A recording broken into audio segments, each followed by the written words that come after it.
Hello, good afternoon, everyone, and welcome to Youthhub. I am Hosanna Okorafo. So today we have a very crucial and controversial topic as it concerns the youth and young people per se. So over the years, there's been this notion of exclusion of youth in decision-making process in the country. Even though they, not too young to run a bill was passed in 2018 and the federal government approval of 30% youth participation in all government appointments. The federal government, believes this will go a long way to address the long marginalization and exclusion of young people in decision making, and will also encourage them to partake in civic engagement. Which brings us to our focus of the day, youth in governance. So to discuss this in essence, I have a guest who's young and in governance to share his thoughts, journeys, and experiences being a young maven in politics. He is the special assistant on media to the current Minister of Solid Minerals Development. Olusegun Tamari, welcome. It's glad to have you on the program. Thank you for having me. How are you? I'm very well, thank you. How are you? You, I'm good. Yeah, you look good. I like your color combination. Thank you. Thank you. It gives the perfect gentleman. Thank you very much. Welcome to Youthhub. Nice to have you. Yeah. Okay, so quickly, let's just go into the ordeal of the day. Can we just talk about, let's start with your personal journey. Okay, so can you tell us a bit about your journey into politics and, why you took up this role as special assistant to the Minister on Solid Minerals? I think we can't combine those together. I think you'd rather like me to tell you, how my foray into politics started.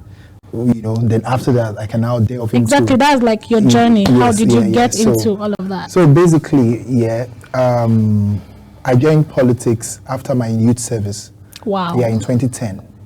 Far back. Yeah, far back. So, but there was a beginning. There was something that culminated into the passion for politics, the passion for participation. It started when I was a kid, during the June 12. I'm not sure you were born then, 1993. Yeah. Okay, so no, I was not. You were not, yeah. And the Gen Zs too. I'm sure, because I look like a Gen Z, so people can mistake me for Gen Z. You're not mistaken. You are a Gen Z. I was in primary school then in 1993, and I saw the enthusiasm of Nigeria, of the Nigerian people. I was born into the era of military dictatorship, under the IBB president, military president Ibrahim Babangida. Oh, wow. So that 1993 was the first attempt that I saw as a child that we were trying to, move to democracy. And I saw the enthusiasm. I saw how the campaign, I call him President MK Abiola's campaign, electrified the nation, how people were ecstatic. They wanted change. They wanted something, he themed his campaign Hope 93. Yeah, I can remember. Yes, yeah. So history. You remember history. History. Yeah. so he themed it on Hope 93, and it was submitted across the country, east, west, and all that. To cut the long story short, the election was annulled. So that fired up my interest when the election was annulled, and you find a lot of Nigerians, prominent rights activists and politicians then joined the movement for the annulment of the elections. Yes. So that I saw my parents watching, we had, I think it was black and white we were using there. Yeah, that box. The box TV. So anytime you switch on the box TV, I think we had NTA and a few stations. Yeah, so you just see everything about June 12. Then we had National Concord. It was always on the... Do I really know all of this? We had National Concord, we had Tell. So when I flip through those newspapers, the tabloids, the magazines, it's always June 12, the struggle for... That. So you're like, what's this June 12? What's this June 12? So I started reading, and that's how I started following politics. Oh, wow. So I was passionate for the annulment of the elections, and if I was a bit... more matured, or elderly in age, maybe I would have joined the street protest. That's how, passionate I was. So I started following it. And when I entered secondary school, my uncle would always say, when he's looking for his Tell magazine, he had popular magazines, the political magazines, Tell and Newswatch. So when he's looking for the Tell magazine, he always shout from upstairs then, Get me where is my tail? You get. So that started for me, So after secondary school, university, I didn't really participate in university politics, So how did you get here then? Yeah, but I knew within me that you like the political space. That I feel that I have a calling. It's like a purpose. I'm a believer, and I'm a strong believer in the biblical saying that says all things work together for good for those who love God and are called according to his purpose. So I feel where a lot of young people make mistakes is not discovering that purpose. Just joining the bandwagon or getting on the bandwagon that my friend is doing this and they're making money. Let me go there. This is the in thing. So for me, politics is a calling. So as I followed that trajectory from a kid, I now got to know that is a calling, is something that I like to do, is what I believe that I can, contribute my quota. I feel that, and I feel that strongly that I can contribute my quota. We can make this country better. That we can, bequeath an egalitarian society for Nigerians. So that's how I forayed into politics, and I started from the grassroots in Lagos.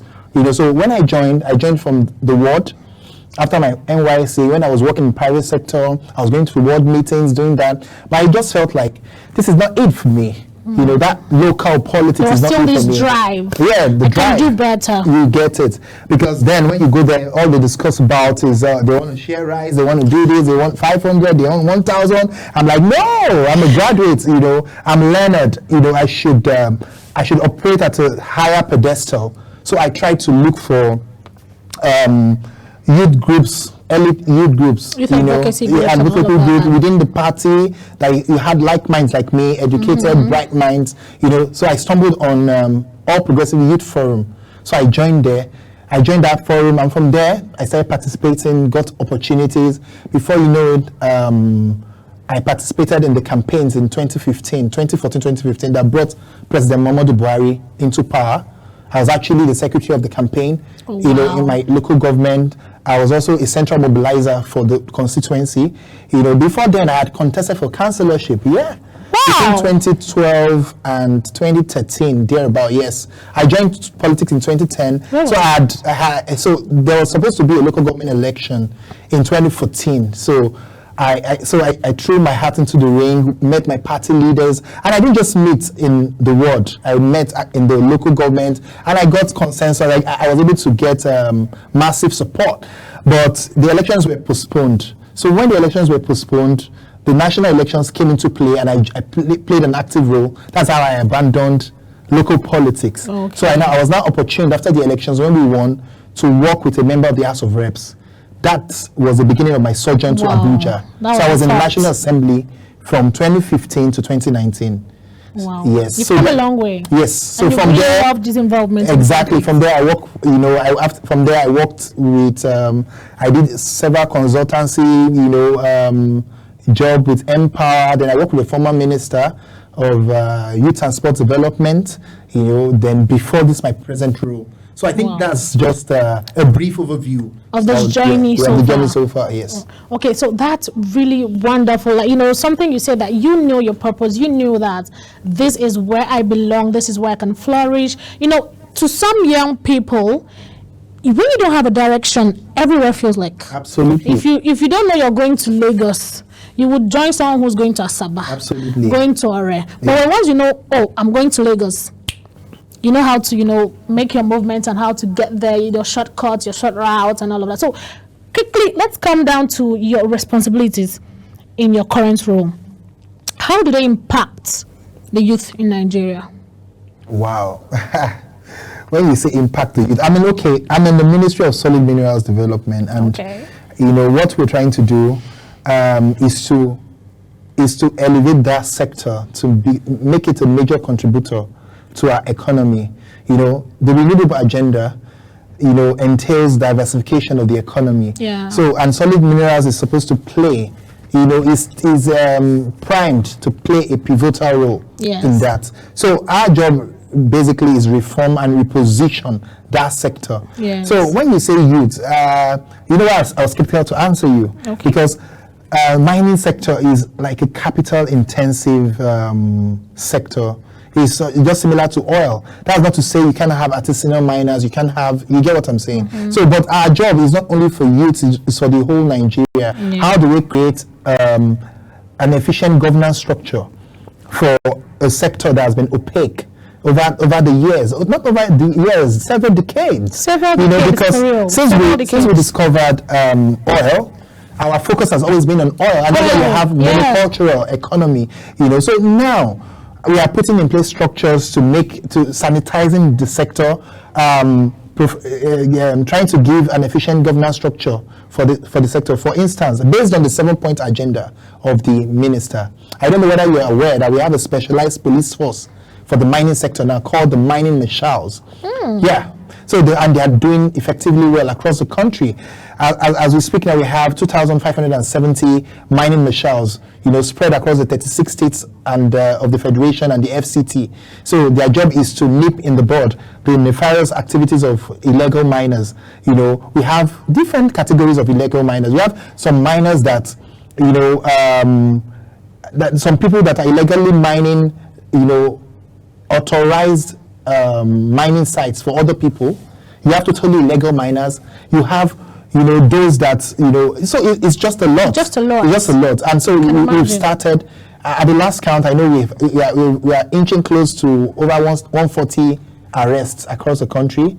There's been prosecution. Yeah, I saw that on the news. Yes. There's ongoing prosecution in the Federal High Court in Abuja, including Chinese nationals and Nigerians. So we are making a lot of progress and sanitizing. And we are also in the process of infusing technology like satellite monitoring of mining sites. Wow, that would be really wonderful. Yes, that from the minister's office we can detect intrusion into mining sites. When that happens, and we can deploy the mobile mining marshals to respond effectively to threats and all that. That's just on security. And that's just one layer of security, because we know that the problems we face in the mining sector is multifaceted. You have some big players. When I say people, you have some people that literally control, that have a huge, something likened to an army. Even the minister has said that you have powerful people. So for you to tackle them, you have to prepare. So the mining marshals is like the first step. We are going gradually, and we'll get there. And I'm also using this opportunity to tell Nigerians, if you're involved in illegal mining, we are coming for you. You get it. So that's just one aspect of it. There's also the forthcoming, is undergoing planning and implementation. We are targeting fourth quarter for the launch or the birth of the Nigeria Solid Minerals Corporation, which will be largely private sector driven. It is primed to have 50% private sector equity, 25% for the federal government, 25% for members of the public. So you, Osana, can also, be a shareholder in the company, in the corporation. Well, I love investment a lot, so we'll talk about that much later. Yeah, we should.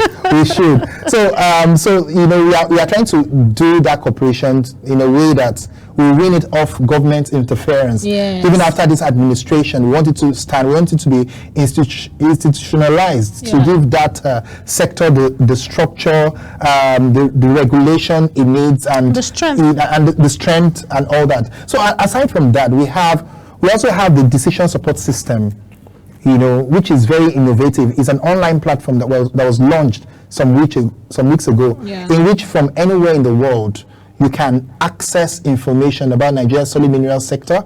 You can access innovation about the innovations we are doing, where are the likely lithium deposits, where are the likely gold deposits, so that, it helps you to make informed decision. You don't need to fly down to Nigeria to make informed decision about, some of your prospects towards investing in solid minerals. So, and I can go on and on. So we are doing a lot, to give, and our efforts is already, causing, increase in revenue in the sector.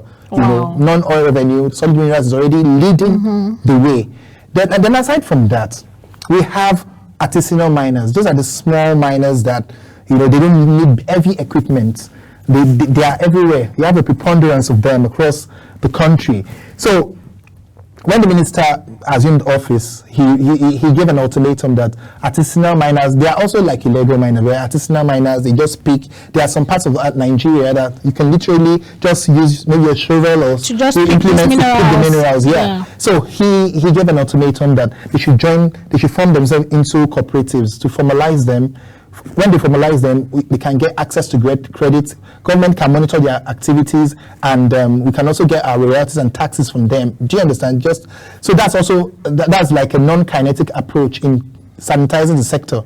So as we speak, we have I think over 152 of such cooperatives already formed. Wow. Across Nigeria. So we are making gradual progress gradually, across sectors, and also.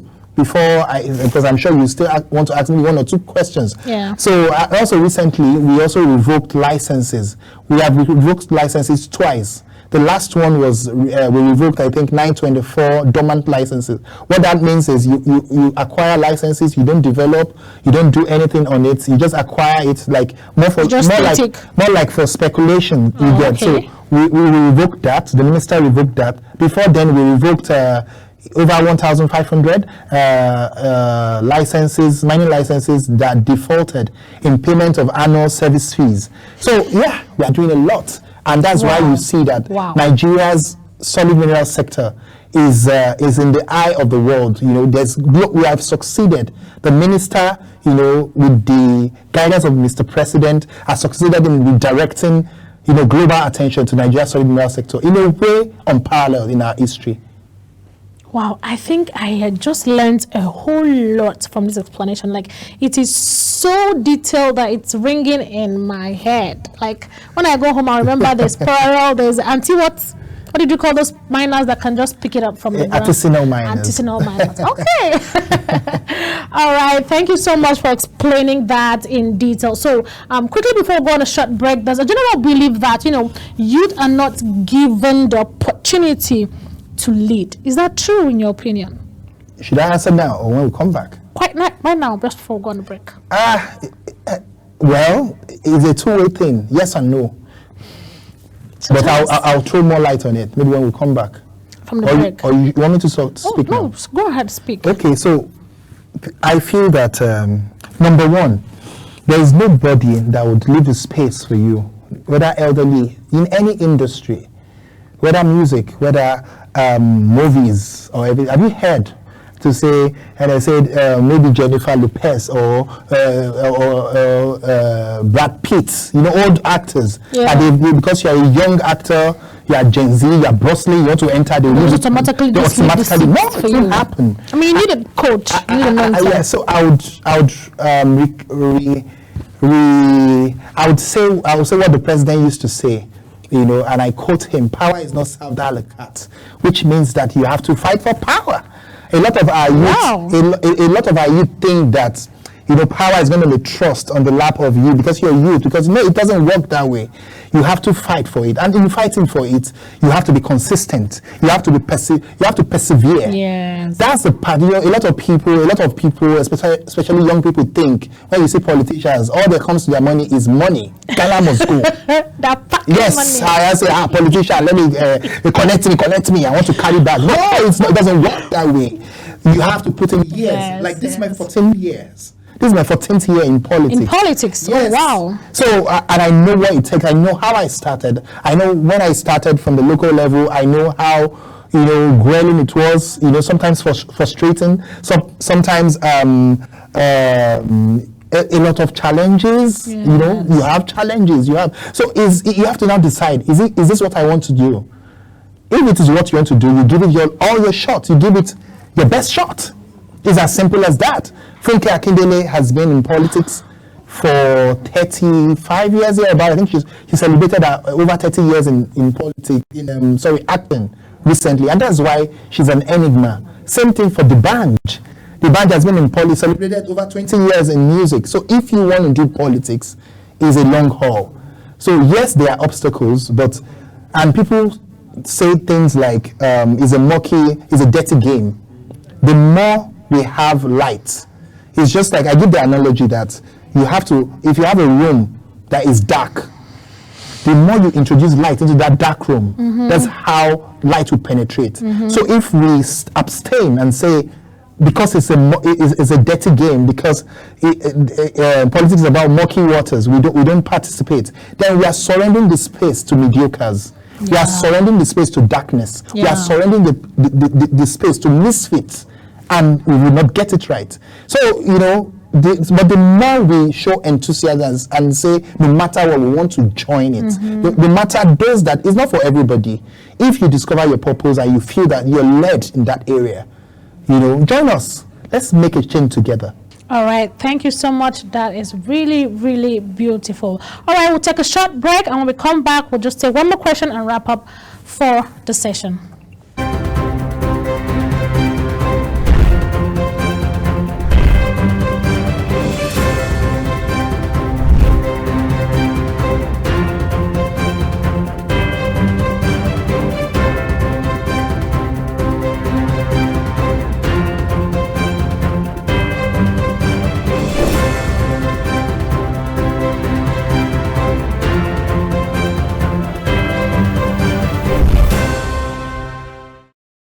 Welcome back. Thank you so much for staying with us. So finally, on today's session, what do you think is your advice for the youth who want to participate in politics? And what's your future vision? Just quickly, just so we can wrap up. My future vision, they call me governor, so that's very explicit. So my advice is start somewhere. If you want to participate in politics, start from, don't always believe you have to start from the top. Discover. Everyone started from somewhere. Yes. Start from register in a political party of your choice from the ward. Start associating, mingling with people, connections, and build relationships. It matters a lot. All right, thank you so much, Olusegun Tomori. That was really a good piece of advice, and thank you so much for sharing your valuable insights and experiences on today's topic. All right. That was really a nice conversation, a nice discussion, a nice interview with Olusegun Tomori, the SA to the current Minister of Solid Minerals Development. Thank you all for joining us today on the episode of Youth Hub. We've had an enlightening section and discussion on youth in governance, and I hope you found it as interesting and inspiring as I have. So be sure to tune in next time. Until I come your way again, have a great day and see you next time on Youth Hub.